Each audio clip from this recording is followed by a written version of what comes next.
मेरे प्यारे बच्चे, तुम्हारी मुलाकात बहुत खास इंसान से होगी, लेकिन उससे पहले तुम्हें यह समझना होगा कि खास का अर्थ क्या होता है।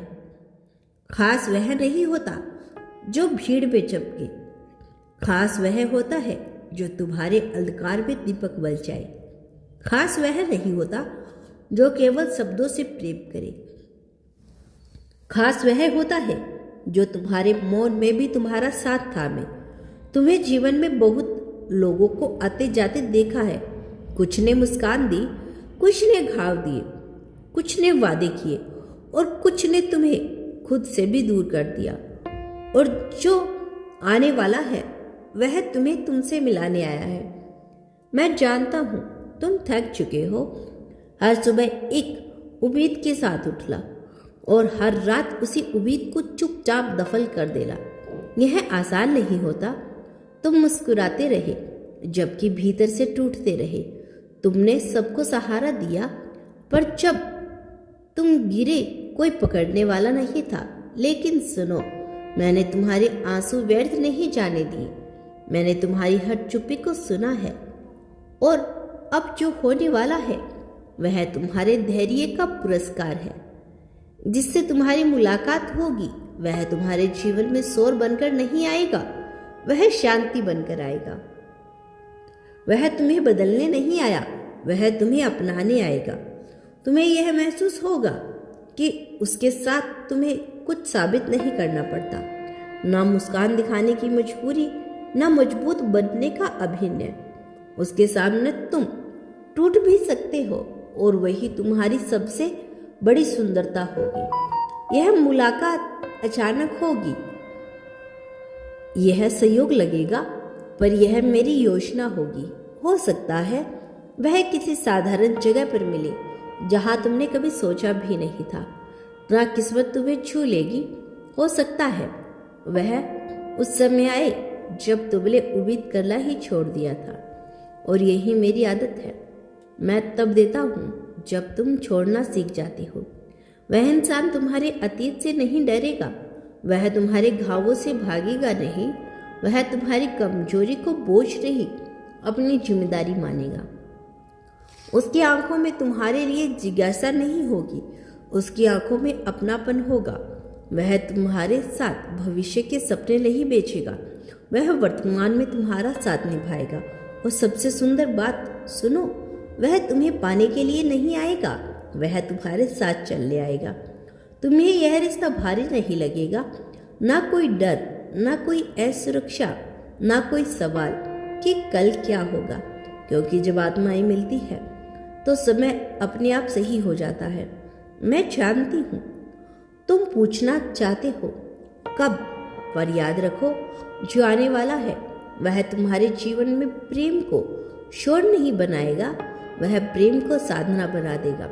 तुम्हें लगेगा जैसे तुम उसे पहले से जानते हो, जैसे कोई अधूरी कहानी अचानक पूरी हो गई हो, जैसे बहुत समय बाद घर लौट आए हो और उस क्षण तुम मुझे याद करोगे और कहोगे, महादेव अब समझ में आया इतनी देर क्यों लगी। धैर्य रखो, मैं तुम्हें खाली हाथ नहीं छोड़ूंगा। तुम्हारी मुलाकात बहुत खास इंसान से होगी और वह मुलाकात तुम्हारे जीवन की दिशा नहीं, तुम्हारी आत्मा की पहचान बदल देगी। मैं महादेव हूँ, मैं प्रतीक्षा का मूल्य जानता हूँ और तुम मेरी सबसे सुंदर योजना का हिस्सा हो। अब मैं तुम्हारे हृदय की गहराई तक उतरकर बोल रहा हूँ, मैं महादेव हूँ। और जब मैं किसी आत्मा के जीवन में किसी विशेष आत्मा को भेजता हूँ तो उससे पहले उस आत्मा को भीतर से तैयार करता हूँ। तुमने कई बार सोचा होगा, शायद मैं ही अधूरा हूँ, शायद मुझ में ही कोई कमी है, शायद इसीलिए कोई ठहरता नहीं। पर आज मैं यह भ्रम तोड़ देता हूँ।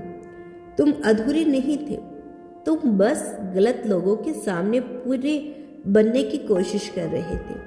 जिससे तुम्हारी मुलाकात होने वाली है उसके सामने तुम्हें पूरा दिखने की जरूरत नहीं पड़ेगी। वह तुम्हारे अधूरेपन को भी सुंदर बनाएगा। वह तुम्हारे जीवन में ऐसे प्रवेश करेगा जैसे शांत हवा चलती हो, लो को नहीं बुझाती, बल्कि उसे स्थिर कर देती है। उसके आले के बाद तुमने जोर से हंसने की जरूरत नहीं पड़ेगी ताकि कोई देख सके कि तुम कितने खुश हो। तुम्हारी आंखों की शांति ही सब कह देगी। तुम्हारा मन जो हर किसी डर से भरा रहता है, छूट जाने का डर, धोखा मिलने का डर, अकेले रह जाने का डर, वह मन पहली बार निश्चित होकर सो पाएगा, क्योंकि वह इंसान तुम्हें रोज यह एहसास नहीं दिलाएगा कि वह तुम्हारे साथ है। वह बस रहेगा और उसका रहना ही काफी होगा। मैं जानता हूं तुम्हारे भीतर अभी भी एक डर छिपा है। अगर यह भी चला गया तो, पर सुनो, मैं जो भेजता हूं वह तुम्हें छोड़ने नहीं आता, वह तुम्हें सिखाने नहीं, तुम्हारे साथ सीखने आता है। वह तुम्हारी खामोशी को बोझ नहीं मानेगा। जब तुम बिना कारण उदास होगे तो वह सवाल नहीं करेगा, बस तुम्हारे पास बैठ जाएगा और उस मौन में तुम पहली बार समझोगे कि प्रेम शब्दों का मोहताज नहीं होता। यह मुलाकात तुम्हें यह सिखाने नहीं आएगी कि प्रेम कैसे किया जाता है। यह मुलाकात तुम्हें याद दिलाएगी कि तुम प्रेम के योग्य हो। बहुत समय से तुम खुद को छोटा समझते रहे, हर बार खुद को बदलने की कोशिश की ताकि कोई तुम्हें छोड़कर ना जाए, पर जो आने वाला है वह तुम्हें बदलने नहीं देगा। वह तुम्हें थाम कर कहेगा, जैसे हो वैसे ही ठीक हो।